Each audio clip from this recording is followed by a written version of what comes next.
jump into game number 1, pick ban. Of course, BBQ on blue, or red rather. They did choose that one. MVP starts on blue. Well, we're wondering about what traditions will extend to the Riot era, and I hope calling this the losers match is something that will continue. Very, very Korean choice. Aww. The losers match here between MVP and BBQ. Best of 5 on patch 8.17. Only one champion is disabled, is the Nunu and Willem. Unfortunately, they may be having a lot of fun in that champion trailer, but no fun to be had on the Rift from them. It's pretty fun in ARAM, too. You just run it down the mid one lane with your giant AP snowball. Well, Ignar's just taken 3 bans, so I hope he doesn't run it down mid, because he loves to play his playmaking. 3 bans now. A lot of respect for Ignar, the playmaker du jour from BBQ. Whoa. Never heard that word in my life before. What does it mean, Papa? Du jour means of the day. Oh, French. okay. Du jour? Yeah, du jour. Okay. I'll practice that. I know you're the French master of this cast. But, yeah, thinking about some picks here. It's not going to be Ivern. Would be surprised to see Orin as well. The Varus would make a lot of sense. Out. We've seen so many Varus bans this week. Is this our first Varus? It might be. I feel like it's been banned every game of this tournament. Maybe. So Varus is there, but Ashe is there to answer it. So we're going back to old meta now. Engage supports. That usually means that we can get some damage dealers on the top side, so that will be welcomed.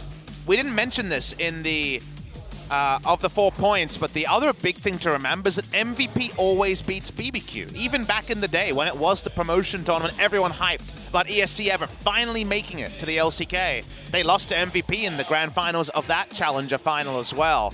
So traditionally it's been heavily favored MVP. BBQ Oliver's, I'm a big fan of this draft, and here's what I'll say. BBQ Oliver's biggest weakness has been closing games. Sometimes they get run over because the enemy team's better, that happens. But when they're winning, they haven't been able to close games. One good way to close games is to get a lot of engage and fight. If everyone has an initiating ability, someone will use their ultimate, and that will start a fight. So I'm a big fan of starting off with Ashe Arrow and also the Sejuani ultimate, because that is the sort of thing that allows you to finish games. The same reason that Malphite and Amumu were the silver gods back in the day, because fighting and starting a fight is not always the easiest thing. Unfortunately for them, with all the engage they pick up, they're going against the anti-engage champion in the Tom Kench that was hovered by Trick there for a moment, trying to say, hey, I know you're probably going to pick this. We don't care. We want Sejuani instead. They pick up Braum as well. Ashe Braum, good in the bottom side. That's a cute little Ignar. As a side point, and there is, of course, a photo of Ignar as well, have you noticed that Skarner's picture kind of looks like he's hugging someone? I realize yeah. He's supposed to be threatening, but I choose to think he's looking for hugs. I hear that hidden passive where he talks about Skarner and being the last of his kind. But it is a good pick for Yondu. He has shown a bit of aggression. I think Skarner has been a bit unexplored in recent times, so cool to see him on the Rift. This matchup doesn't do so well for the Skarner around a Drake or a Baron, because Sejuani just ults him and then smites away the objective, but in other cases can be a nice moment for the Skarner. Speaking of nice moments, we mentioned damage dealers on the top side, and we now have GP and Darius banned out. In the second round, we're running out of top lane carries, especially before things like Fiora buffs come in future patches. How about the battle of the Camille's in the top lane? Yeah. Both of them infamous in recent times. Crazy, of course, inting by himself. ADD had a rough time in the matchup up against Battle Comics on the Camille. Gnar is open and might be consistent. Gnar, Camille, Cannon is up. These are not normally seen recently with more damage dealer AD carries rather than the utility ones like Ashe and Varus. Irelia are going to be banned as well. Where will the blind pick coming? Will it be a mid lane blind pick or a top lane blind pick for BBQ? I think Tempt is usually the person you want to give the last pick, but sometimes he just says screw it and picks Azir. Azir is open, but he's going to hold on to his mid lane pick for a while if they just go for the tried and true Ornn. Does get interesting if they go for the Ornn. You're getting a third tank, basically. Hey. So they're going to swap it right at the last second over to Temp's Azir. That's what I was talking about. Give me the Azir. Give me a man who can engage and can also go for some team fight. So BBQ say, we're not going for any tricky comps. We're going for all-in engage. Man of that one.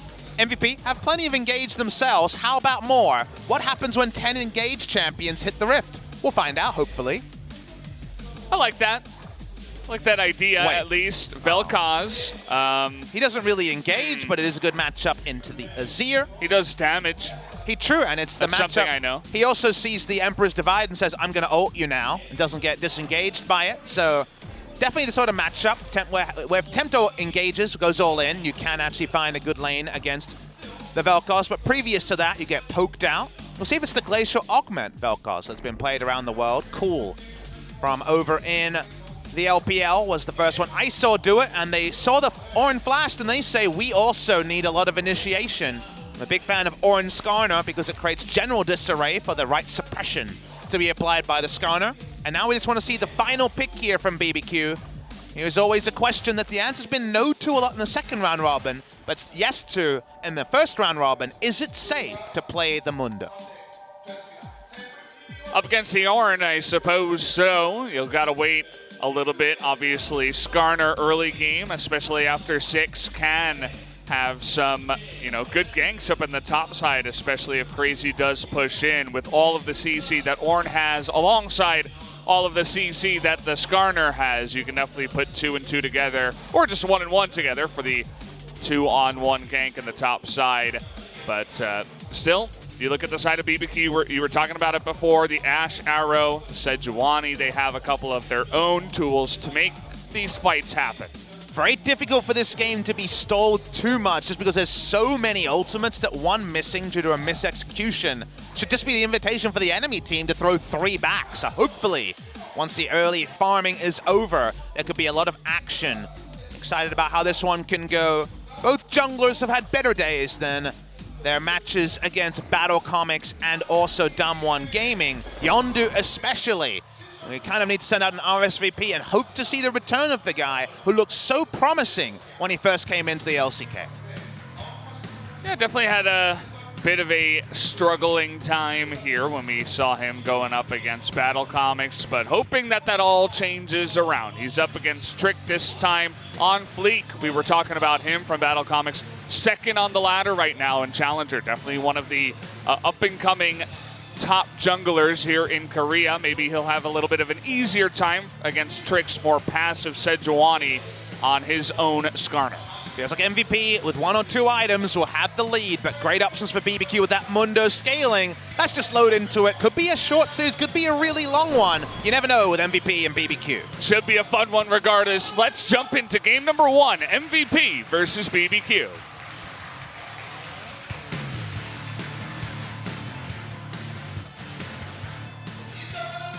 Never mind.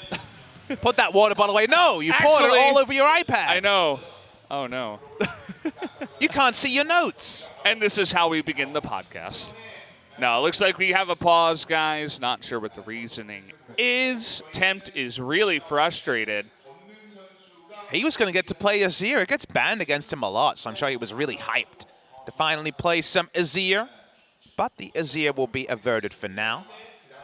Been a fun morning. Tracking the pros is suddenly popping off on Twitch. Yeah, I love this time of year, man. You know, it kind of feels like if you're a League of Legends caster, the Christmas, because yes, Christmas season's here. Tracking the pros has more than 1,000 viewers. That means people are here. Always really fun. So the white noise was too loud for someone. Who's the culprit? Well, it's something that can be tweaked. So we do invite you to multi-Twitch and bring out the Tracking the Pros and also the LCK promotion tournament. Especially now, while we're in the pause. It's just so much fun, you get everybody together. It's like holiday season, right? The whole family's back together. All the best players from around the world playing League of Legends for you every single day on Twitch. But they always come to Korea because of Korean solo queue, but now everyone has to come. So we actually have everyone coming, which means it's a real family reunion. Turns out the great aunts and uncles made it this year.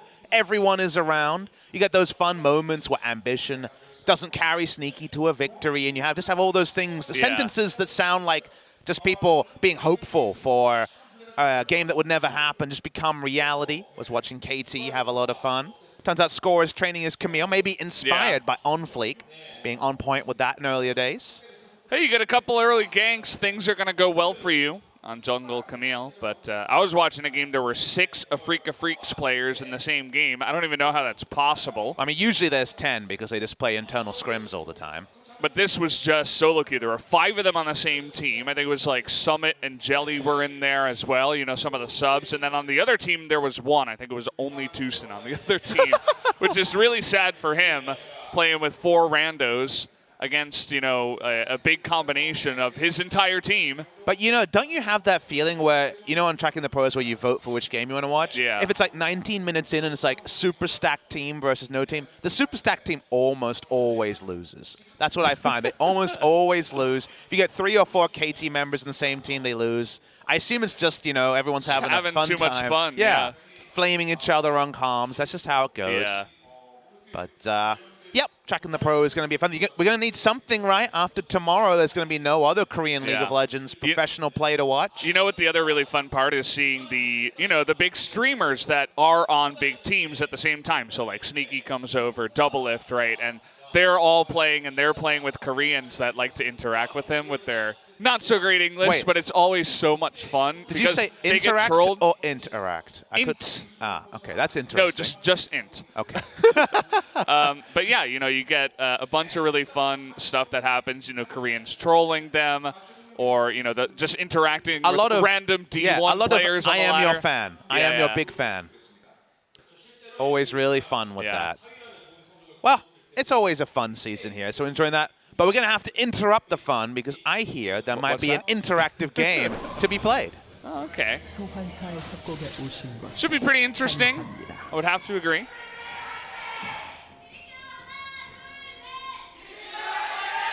It's an intriguing one between BBQ and MVP. Nice to have the fan bases here interacting with us compared to Battle Comics and also Damwon Gaming. They had a lot of kinks to work out when it comes to some of those fan chants.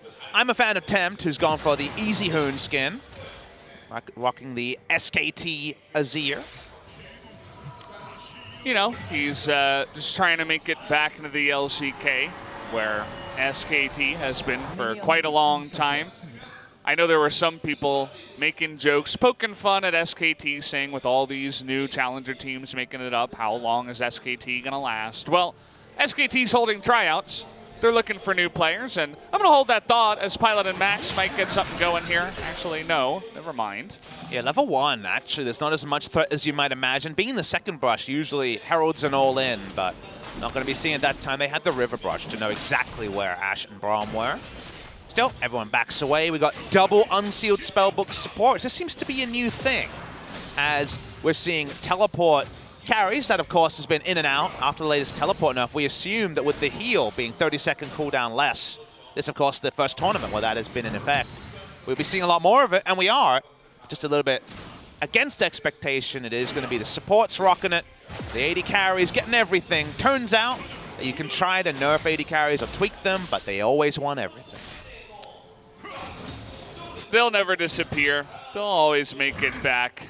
They have too much history in League of Legends. You know what tilts me the most? Yeah? What's that? The AD carry players who are like, all right, new Essence Reaver sucks. Give us back the old Essence Reaver unchanged. And it's like, yeah, I agree. The new Essence Reaver doesn't really fit many champions. I like the idea, but the actual implementation doesn't work. Can you imagine how broken AD carry would be if Essence Reaver was there as well? They already get so much stuff with Storm Razor and IE being cheaper and Zeal items being cheaper. Essence Reaver into a cheaper Zeal item would be bonkers power spike with the IE changes. But nope, gotta have all of them. Please give us everything. Just too greedy, Valdez. Some roles are just greedier than others. That's just the way it is, right? That's They've always had a support, you know? They've always had a butler their whole life. How can we be surprised when, in normal life, things are a bit different? They've just been served hand over foot everything that they want in the lane. It's just not fair. Could you bring my heal, please? I need my heal. Yeah. I'm going to bring teleport so I can get my items faster, but you're going to bring my heal. You don't get to have any extra summoners of your own. That's actually mine. You got to heal me. I'm just used to playing in the mid lane where it's all your fault if you lose, and it's only a one-on-one. The true hardcore of League of Legends. Full disclosure, neither of us are AD carry mains. Can you tell? Nobody could tell, of course. I'm not friends with any people who are AD carry me. Whoa! It's actually true. Is that your dating profile as well? Yeah, no ADC mains. No ADC mains, sorry. It's a bunch of bad experiences. I just kind of given up on that sector. I just play Orianna a lot. Yeah, unfortunately. I mean, nobody saw the 5 other games of Orianna that you played where you carried me pretty hard. So I won that game as well! Only the game where you did the zoning ult really hard is going to go down in history. All the other ones will be just forgotten. I won that game. I actually played good. But only that ult will be remembered. Sorry, Papa. No. Should I release the replay of the entire game? No. It's top secret. Okay. I'll hold that. Top men will hold on to it. Don't worry. Top men. Top men. Speaking of top men, here's Okay. Yondu rolling through the mid lane. Oh, back to the game. Are we? Do we have to talk about the game? Okay, here comes Yondu. He's got Predator, but it's his ear. He no longer has Predator. Yeah. Well, at least he got the E out of his ear. I mean, that's something. He got us to talk about the game that's at cool down. 5 minutes. That was pretty good. He's trying, you know. Yondu is doing a little bit of the meditation, you see, from some of the players we have. Crown, very notably, one of our guys who likes to take a little nap, as the Twitch chat calls it, before the games start. I'd say Crown is probably the most prominent power napper.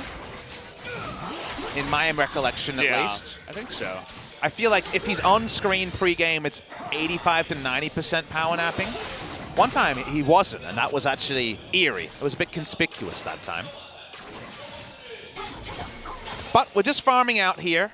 Level 6s are needed for most of the engage, but maybe Trick can find something. Don't really know what a successful gank looks like by Sejuani into this Tahm Kench Varus, but I guess getting a summoner would be something. Maybe even Max's heal. I'm sorry, Pilot's heal via Max. Yeah, no, Max doesn't actually get a summoner. He just gets extra summoners for Pilot. That's the way it works. There were a couple of wards that did spot Trick coming all the way down, so actually a wasted ward here by Tempt, looking for the knock-up, but Tempt is quick on the E. He's gonna hop away. Has there ever been a meta where AD carries got more from others? Because if you think about it, we get Zeke's Convergence junglers, Knight's Vow junglers, support Spy, and take Unsealed Spellbook for more for the AD carry. I guess the mid lane meta's not quite Karma Orianna, so we're not quite 100% there. Yeah. But Azir usually stands next to his AD carry if he's not going all in for an engage. So we're pretty close, you know? We're pretty close to critical mass. Every time a new utility item comes out, the AD carry is like, oh, a different unique thing that can be applied to me. Yeah. I mean, Ardent Sensor meta was pretty famous for just AD carries are the bomb, and you're only going to pick people that can give shields and get you Ardent Sensor onto your AD carry so that he can carry. Mid laners, of course, as you mentioned, Orianna, Karma, Lulu. That's just about it. What happened to AP Janna in the mid lane? You remember that? It got nerfed pretty significantly. She had bonkers AP ratios back in the day. Yeah. And she had a lot of different tweaks. Remember, she used to give global movement speed, not just proximity movement speed. So your jungler was like, just pick Janna, please. And Zillion was global experience. That was back. I remember. I actually so broken. Most people don't know, but I used to be a pro, and again, I use pro Quote, very lightly. pro. I'm actually. You can actually see I'm doing the inverted commas out loud. Pro player. Back in those days, it was kind of the Season 2 meta, so it was just tank junglers like Udyr, right? Yeah. You wouldn't play Udyr unless you were able to first pick Janna, because the movement speed was so useful for you to actually be able to close distance. Kind of crazy that a support champion was required for a jungle pick. Infernal Drake's They're just gonna be starting started. Azir has full mana, so this is not actually on a recall. This is risky stuff. Let's see what happens. At the end of the day, though, BBQ say, fine, you can have it. I guess they saw the Ornn going down with teleport advantage. No teleport on Crazy. They say, no, we can't force a fight here. Very passive. It kind of looks like they just give it away, but it definitely could have gone wrong. And it may have been the higher percentage play to just let MVP have it in that case. It's one of those situations also where we mentioned in Champ Select, the one-item power spikes are on the side of MVP.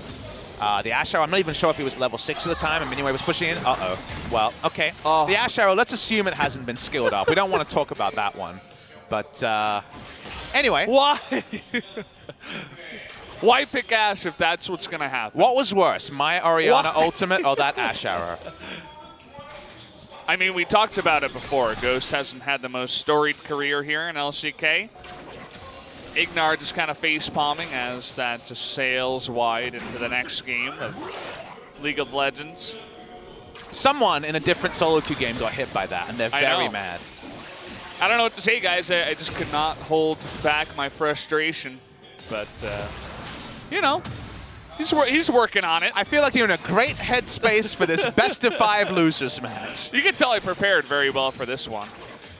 Yeah, maybe next time. I mean, he's going to have his cooldown back eventually. You miss every Ashe arrow you don't go for, so why not get the kinks out of the way on the first one?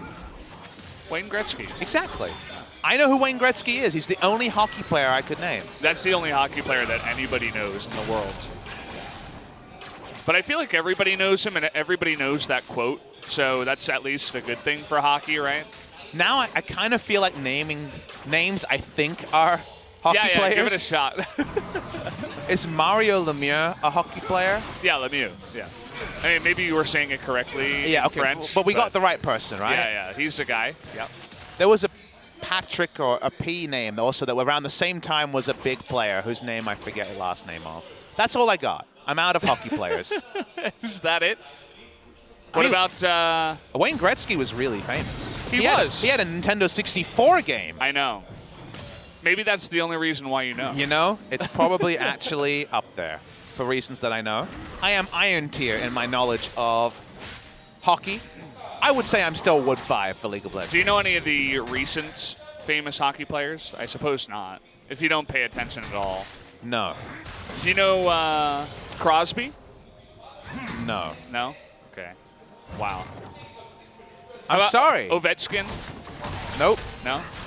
Okay, you like really just don't even pay attention to sports. The 90s was my hockey You can like time. go on ESPN.com and they'll be up there like every once in a while. I'm sorry, but they only have LeBron James up there. Let's be real. Well, yeah, that's true.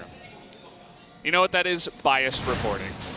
Well, we might actually see a kill here. Okay, getting in on Ian. The Emperor's Divide does some damage. Yandu gonna get this impale on in. The knockup comes up, and finally, first blood at 11-11 goes over to Ian on the Vel'Koz. Binary time, but big result for MVP. They want that first item. They want that first item to get them going, and then they can maybe look for a Rift Herald.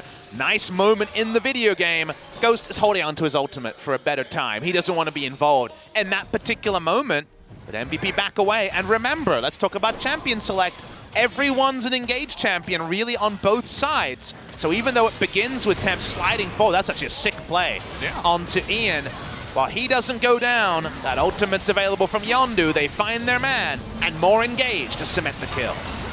It was definitely an interesting one in terms of the one-on-one mid-lane battle, right? That's a good trade, right? You stop the Ray, you get a good chunk of damage onto Ian, but then Trick just got a little bit too close to the sun, and Yondu is right there for the counter game. Skarner Orin is one of my favorite duos that doesn't get talked about a lot. My favorite ever was from watching Champions a long, long time ago, maybe 2013, as I'd assume nothing's going to happen here. Top lane's 2 tanks. Was actually Skarner Ziggs, because Ziggs was never really played around Ziggs' release. Yeah. And Ziggs would throw down the minefield, which was, I think, just higher flat damage back in the day. And then Skarner would ult someone through it, and then you couldn't walk through the minefield, so it just ended up with that person dying, right? It was like the genesis of a pick comp with just Skarner and Ziggs. And you just hold them down so you can get that really hard-to-hit ultimate off as well. Yep, and you'll remember, actually, there was another Skarner combo with Skarner Talia. That was a really fun one as well, that we saw Jinair playing quite a lot in spring. But that was actually a fun duo. So I guess Skarner, given his unique ability to pull people in a more reliable way than someone like a Blitzcrank, has always been involved in those duos. His Trick is laboring for this one. Crazy. He's probably going to be able to get it. Yeah, it's only ADD here. He might even get this started onto ADD if Trick stayed around. Did have the ability to get in there. ADD is still going to be low, though. He can throw that Glacial Prison over the wall. There it is. No Arctic Assault just yet, and ADD is going to go for the flash, but one more briefcase is going to miss. The ultimate coming on in. ADD trying to survive, but no, it's not going to happen, as Crazy will take him out. They're pushing the bot side at the same time, though. Looks like they may have been a gank, and they do get that turret. We didn't see how the bot lane play started, but it ended with first turret blood actually going to the side of MVP after all the time was wasted by Orin and the jungler topside. Pilot's here alone, but Trick has very little health. Just gonna throw out a chain of corruption. And that's about it. Gonna snipe Trick on the backside. Tempt will back off of this, and the turret is gonna go down in the end, so they trade 1 for 1. Mundo wanted to stick around to get some of the local experience in gold.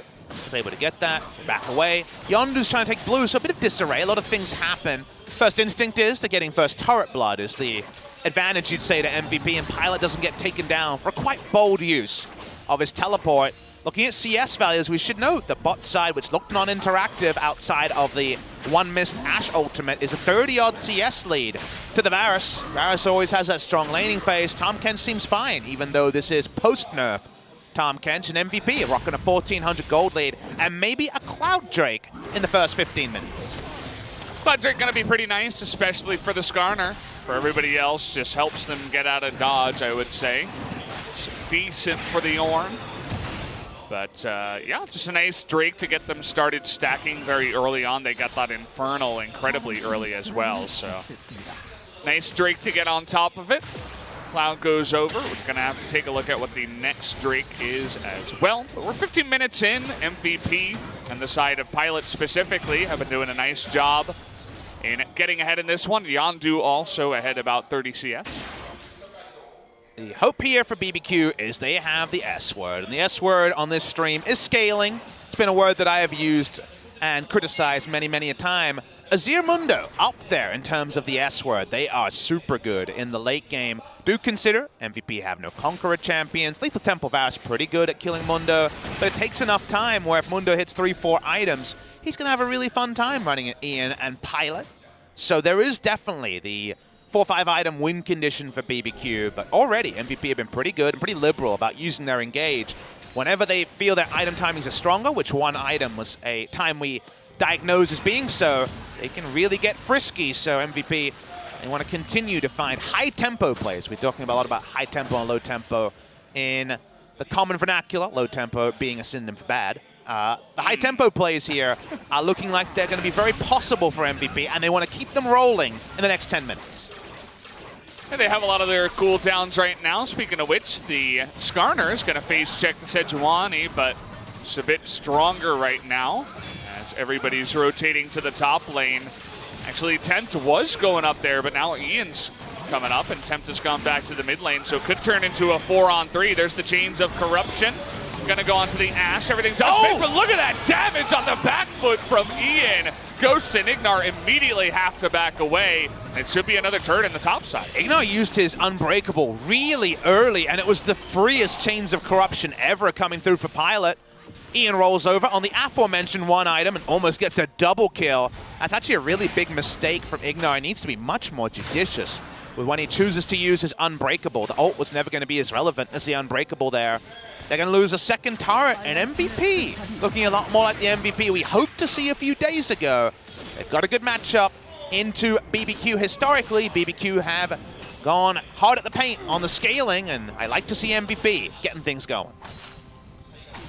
It's definitely good to see after the disappointing performance up against Battle Comics. But maybe they were just taking them lightly. Maybe Battle Comics are actually a little bit higher rated than we realized. And could be going on, but we'll have to wait and see tomorrow and wait for those games. Look, you never want to focus on the losing team rather than celebrating the winning team. That's just standard sports, right? You want to give some fans something to cheer about, but MVP did look woeful in that series. They were playing way under the level we expected, and even the level they've shown in what was previously a 9-match losing streak. So to let you know that they look worse than that is pretty significant underperformance. Today they look a lot more motivated and on point, although this particular Abyssal Voyage isn't going to lead to a kill. I like the proactivity at least. Nearly got on top of the Azir, and Trick's positioning was good to just discourage them from going any further, so the idea was good. Wasn't able to make a kill out of all of it, but got pretty close. Pilot here, I mentioned how he's trying to pilot the MVP ship, the MVP airplane, into LCK once again. He has the highest farm, actually really high above 10 CS a minute right now, 212 Should be up to 214 at about 1830, which is pretty insane, guys. And Pilot was the guy who all throughout this year, after he cemented his spot in the team over Maha, one of the 5 super best friends that MVP qualified for the LCK with, he looked really good. He's had a lot of individually strong performances, kind of a Teddy in 2017 situation when it comes to just how often he was popping off in spite of his team struggling.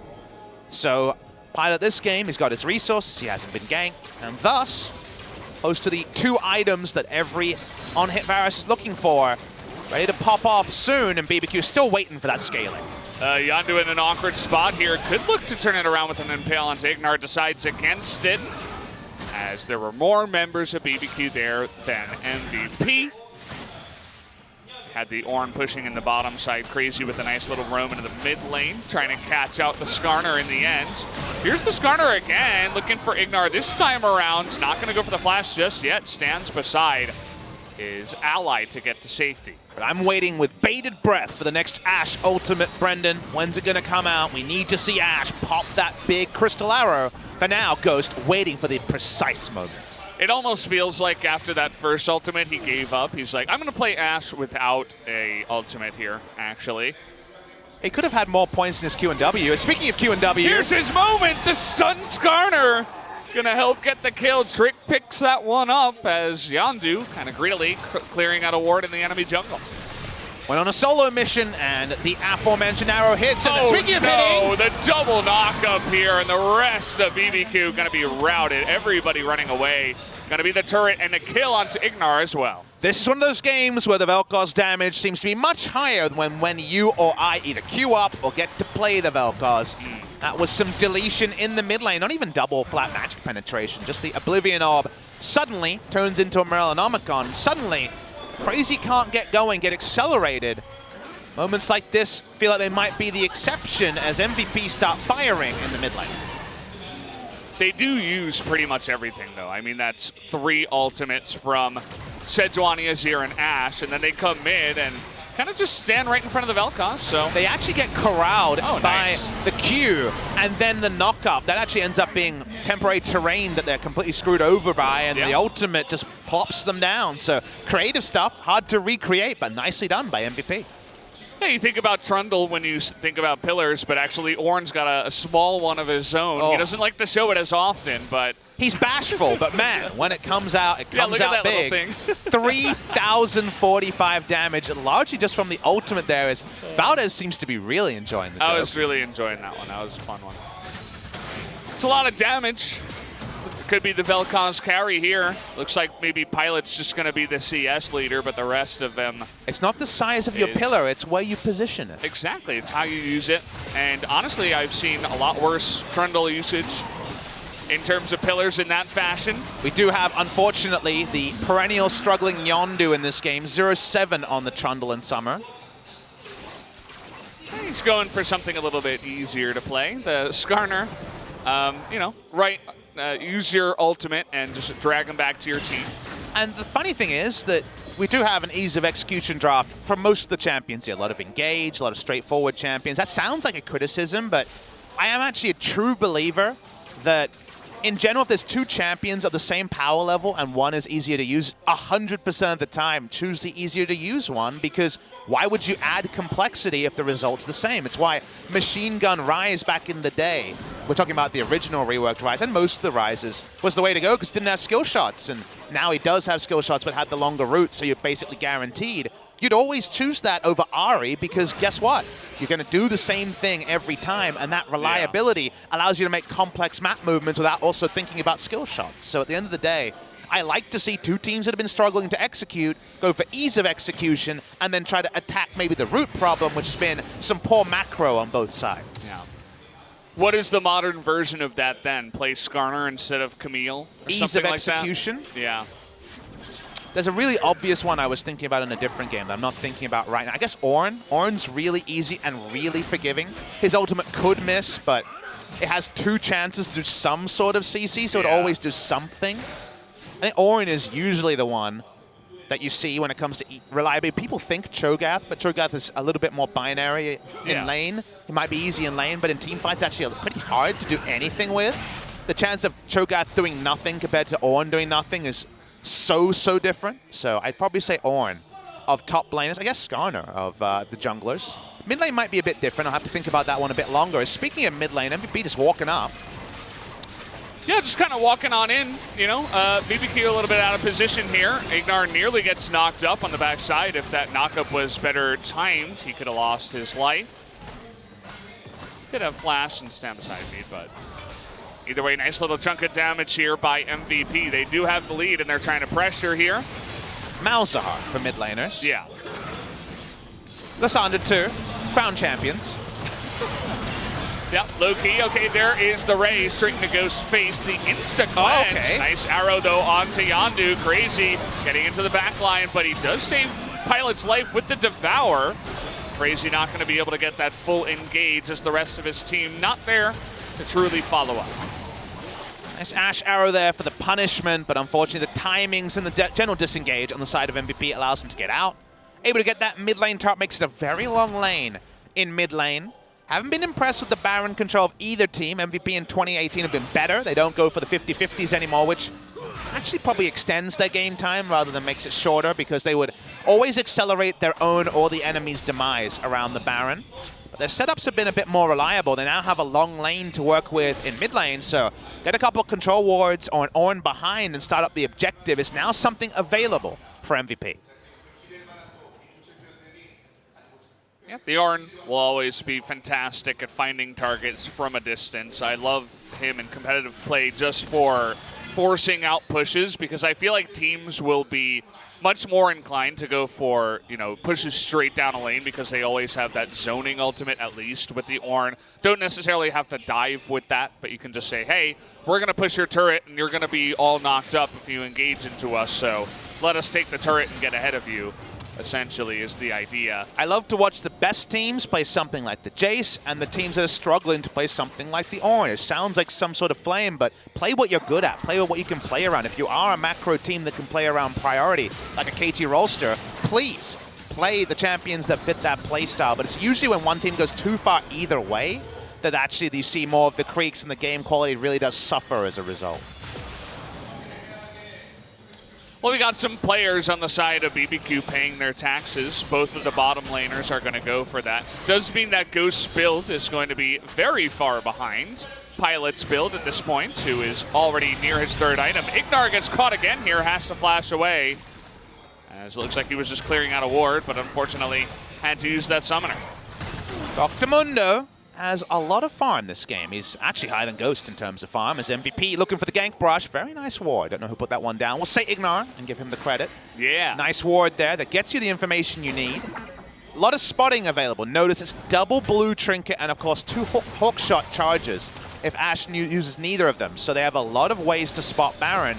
They also have a lot of Baron damage over the wall. So if you see MVP try the standard Ornn strategy of get the Baron to 2,500 and then fish for an Ornn ultimate, Azir and Ashe can actually pop about 1,000 damage over the wall, and then you can go for a smite steal. So it's actually very tricky against red side Azir, Ashe, and even Sejuani, who has a gap closer over the wall to take the Baron. So while MVP desperately wants it, and in every other way has a very strong Baron turn and damage team, you do have that extra worry because of what BBQ have on the red side.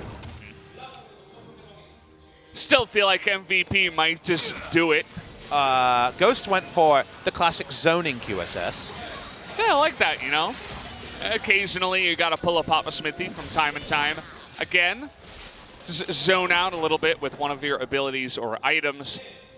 Did do that here. Now, if he is the MVP of the next fight, then we can say he's playing League of Legends hard mode. Speaking of hard mode, MVP are walking up. Yeah, trying to get some vision here. The hawk shot comes out. Seems like maybe a second charge should be coming up sometime soon. Max able to aggressively get in there, and Ignar is going to get hit by that Pelikaz again. Nearly goes down. Doesn't have his flash this time, actually has Ghost heal with the unsealed spellbook, and now they'll think about this Baron. I think he was fully researched, so he's taking true damage from the ultimate there. DPS'd him down. He doesn't have teleport, so he has to cobble his way there. So it's going to be a 4v5 around Baron. Remember what we were saying, though. It is trickier than it first appears to make this Baron play, and they do get a teleport out of Crazy. Yeah, essentially a teleport for free here. Now they're looking for Tempt, who is going to be in an awkward spot. Change of Corruption's actually in the trick in the front line, has nowhere to go. Going to turn here on to Crazy. Probably not the best idea, but they get the one pick on the jungler, and now they'll go for the Baron. Credit ADD, he actually ulted Mundo because the Unbreakable was up and wasn't going to do anything on the other side. Back to the Baron we go. There's no smites here, and I don't believe Ignar has a charge to get one from the Unsealed Spellbook. Yeah, it doesn't look like it. They're going to zone him out anyway, just in case. Max kind of flying close to the sun here. Is going to QSS up that stun. Ghost trying to take him out, but there's no damage on that front side of MVP. At the end of the day, no kills go in the way of MVP, and they stop that Baron. Now Max is going to get crit down by the Ash. Looks like Ghost is going to have enough damage. The Ray coming in, though, and Ian is going to take him out on the backside.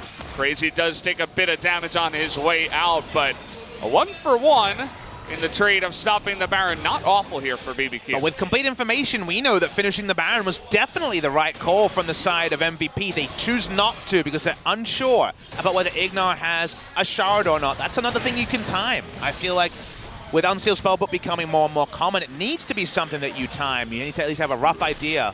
You actually have the comms, right? That does show you that the enemy and your ally changed their summoner. There was no shard. There was no way for there to be a steal from Ignar. Thus, I think finishing the Baron's the right way to go. MVP go for usually the percentage play, especially if the enemy jungler is up, and it ends up being pretty even overall. The awkward thing is, I think you can check, right, when they tells change, you. right? But you can only do it outside of combat, right? Yeah. So Max was actually doing the right thing. He was keeping him in combat. I think there was a breakdown in communications because they had so much damage with Pilot and Ian this fed. They probably could have just burst down the Baron, and there was 100%. no hope.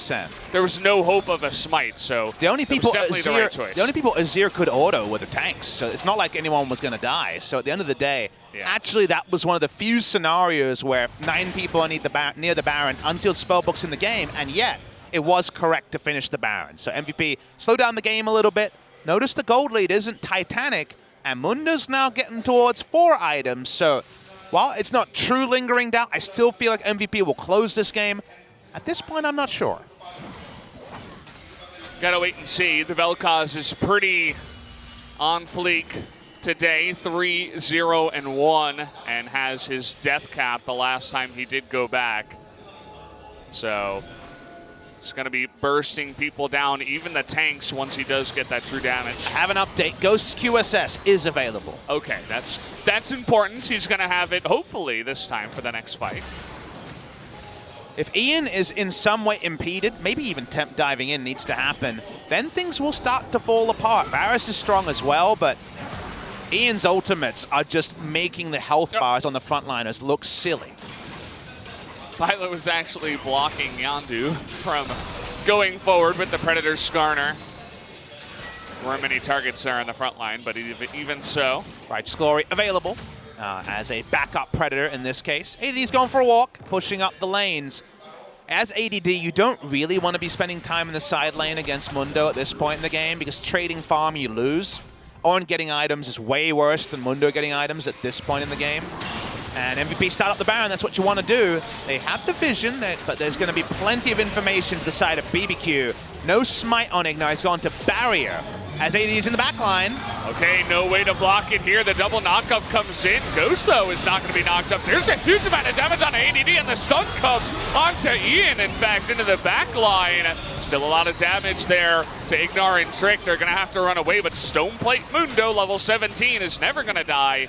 And the only person who died there was ADD. ADD went for the big flank, thought he was in position to do things, but he ended up taking free damage from 2-3 members and goes down. Not the execution you're looking for from the side of MVP, and that's why the lingering doubt never goes away when it's 9th versus 10th from the LCK.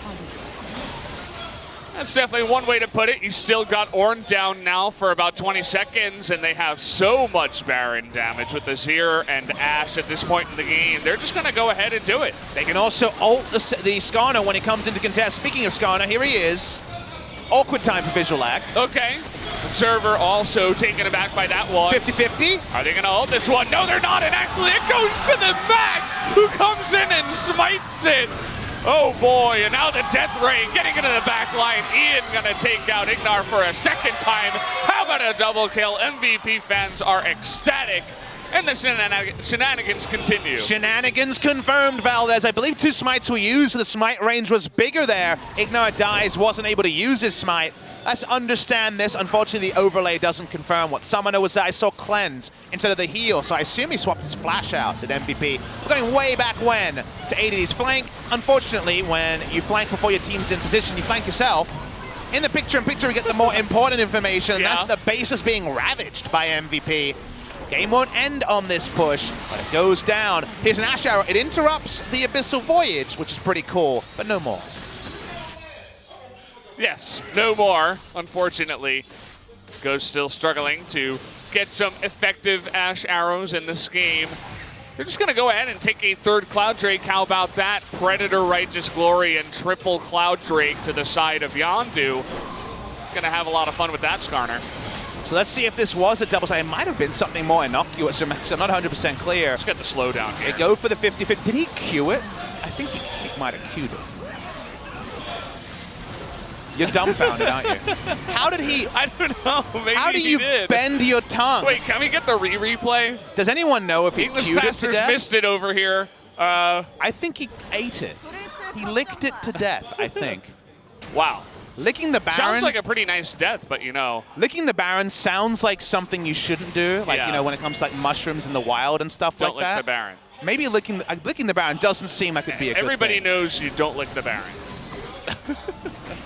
Take a look at the damage in that quote-unquote fight at the end of it. It was 6,000 to the side of Elkaz, who's going to be unbelievably far ahead in the damage charts. I think he licked the Baron to death. Never supposed to lick the Baron. I suppose if it wins you the game. I've never seen it before. Maybe this is the next level we know from the LCK. It's a dangerous thing, but if that's what you're relying on to get you the Baron, well, I wouldn't recommend it. The Baron is here anyway on the side of MVP for a minute more, and they do have the Ornn. Let's see how aggressive they get with the push. They see the Unbreakable. The Ornn ult will come out instantly. Ignar will do well to hold on to it.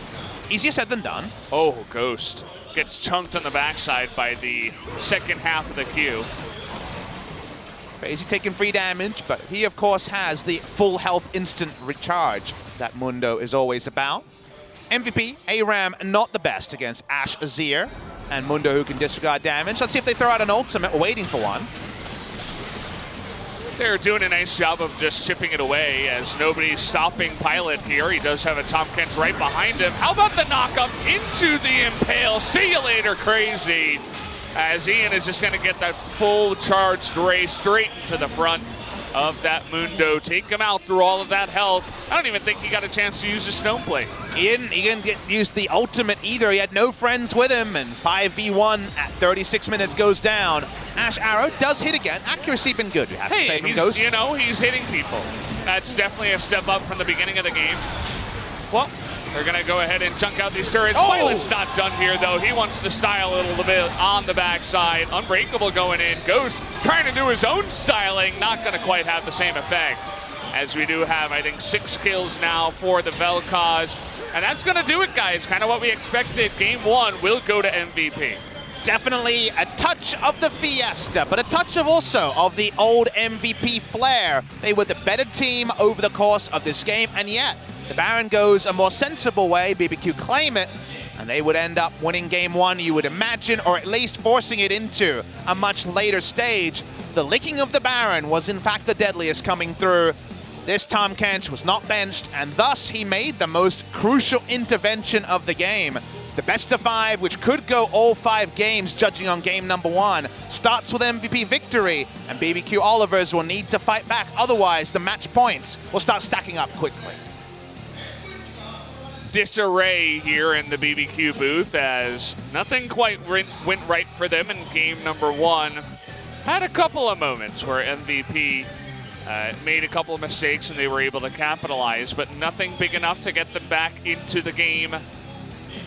They're going to have to go back to the drawing board here. You can notice how the in-depth discussion also happening on the side of the winning team, MVP, Yondu, Ian, and the coach. In deep discussion over what happened in this one. Definitely not one to stand up and cheer about, and definitely not now, game 1 of a best of 5. Seems like some resigned faces on the side of BBQ, but no one is crying yet. There are no need for tears after game number 1. BBQ had some moments. Maybe want to make some adjustments in the draft. Like the way they started, but I think the Mundo, you understand why. The spot is not the worst, but it didn't work out in the end. Yeah, it didn't quite. So, guys, we're going to go ahead and jump into a break. When we come back, game number 2 of MVP versus BBQ. Stay tuned.